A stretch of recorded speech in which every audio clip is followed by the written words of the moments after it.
ഓം ശ്രീ മാത്രേ നമ. ഓണം അടുത്തു. എങ്ങനെ ഓണാഘോഷത്തെ, കേരളീയരുടെ ദേശീയോത്സവമായ ഓണത്തെ എങ്ങനെയൊക്കെ നമുക്ക് കൊണ്ടാടാം, അതിനെങ്ങനെയൊക്കെ വീട് അണിഞ്ഞൊരുങ്ങണം. നമ്മൾ പറഞ്ഞു ചിങ്ങമാസത്തെ വരവേറ്റു, ഇനി ഓണത്തെ വരവേൽക്കുകയാണ്. ആദ്യം തന്നെ വീടും പരിസരവും ഒക്കെ നല്ല വൃത്തിയായി തുടച്ച് കഴുകി, അതുപോലെ കുരുത്തോലയൊക്കെ നമ്മൾ ഇല്ലെന്നറിയൊക്കെ കഴിഞ്ഞു, നല്ല അലങ്കാരങ്ങളൊക്കെ ചെയ്ത് കഴിഞ്ഞ് നമ്മൾ വിശാലമായിട്ട് തുടങ്ങുകയാണ്.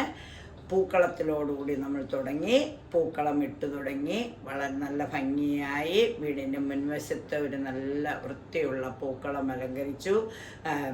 മുറ്റമൊക്കെ ഇങ്ങനെ ചുറ്റിക്കൊരു നല്ല വൃത്തിയാക്കി. ചെടികളൊക്കെ ഇങ്ങനെ അഴുക്ക് ചെടികളെല്ലാം ഇങ്ങനെ ഇലകളൊക്കെ നല്ല പഴുത്തു തുടങ്ങിയ ഇലകളൊക്കെ കളഞ്ഞ് ചെടിച്ചട്ടികളൊക്കെ നല്ല വൃത്തിയാക്കി വീടും പരിസരമൊക്കെ എടുത്ത് വാതിലൊക്കെ നല്ലോണം ഉരച്ച് കഴുകി പെയിൻറ്റിങ്ങൊക്കെ നല്ല രീതിയിൽ ചെയ്ത് നമ്മൾ പറഞ്ഞു.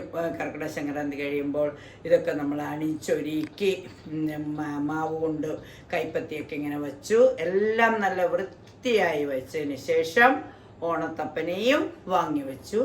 എന്നിട്ട് തിരുവോണം അടുക്കാറാകുമ്പോഴേക്കും എല്ലാവരും, വീട്ടിലുള്ള എല്ലാവരും ഒത്തുചേരുന്ന ഒരു ദേശീയോത്സവമാണെന്ന് പറഞ്ഞു. മക്കളും കൊച്ചുമക്കളും അവരുടെ മക്കളും ഒക്കെ കൂടെ ചേരുന്ന, മുത്തശ്ശനും മുത്തശ്ശിയും അപ്പൂപ്പനും അമ്മൂമ്മയും അമ്മാവനും അമ്മാവും എല്ലാവരും കൂടെ ചേരുന്ന ആ ഓണവിശേഷങ്ങൾ, നല്ല ഓണസദ്യ.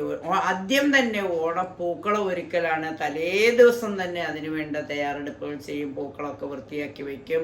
പൂക്കളമൊക്കെ ഒരുക്കി വെച്ചിട്ട് പൂവടയൊക്കെ ഉണ്ടാക്കി വെച്ച് രാവിലെ വിളക്കും ആർപ്പും കുരവയുമായി ഓണത്തപ്പനെ എതിരേറ്റ് കൊണ്ടുവന്ന് പടിക്കൽ മുതൽ എതിരേപ്പോടുകൂടി കൊണ്ടുവന്ന് പൂക്കളത്തിൻ്റെ അടുത്തും ഒരു ഓണത്തപ്പനെയൊക്കെ വെച്ച് അലങ്കാരങ്ങൾ കഴിഞ്ഞു.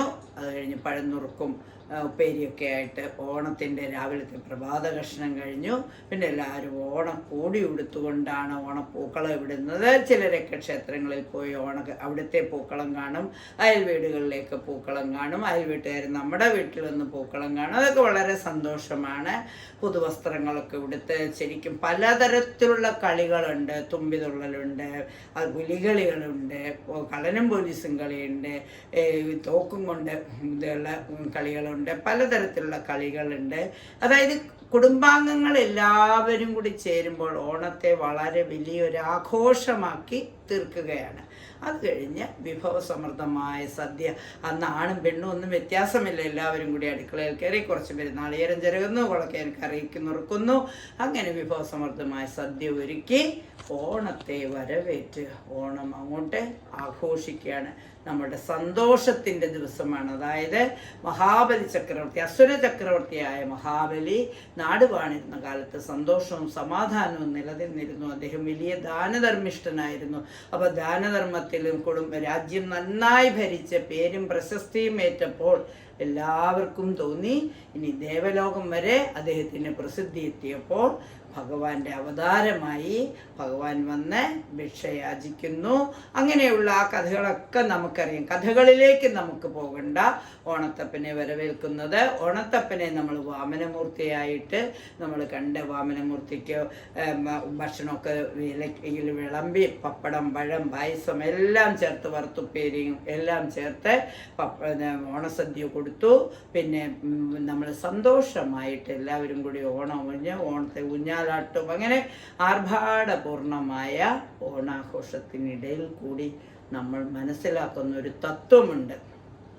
ഐക്യത്തോടുകൂടി കുടുംബത്തിൽ എല്ലാവർക്കും ഒത്തുചേരുവാനുള്ള ഒരു വലിയ ആഘോഷത്തിൻ്റെ, എത്ര സങ്കടങ്ങളുണ്ടെങ്കിലും അതൊക്കെ മറന്ന് ഓണക്കോടി വാങ്ങും. കാണം വിറ്റും ഓണം ഉണ്ണണം എന്നാണ് പറയുന്നത്.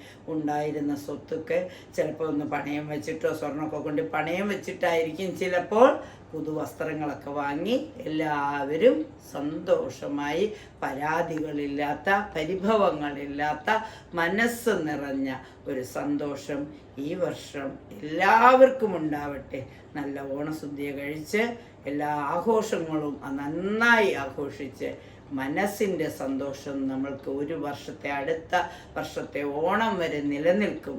അതുകൊണ്ട് ഹൃദയം തുറന്ന് സന്തോഷിക്കൂ, ഒത്തൊരുമയോടുകൂടി സഹകരിക്കൂ. എല്ലാവർക്കും ഓണം ആശംസകൾ. നന്ദി, നമസ്കാരം.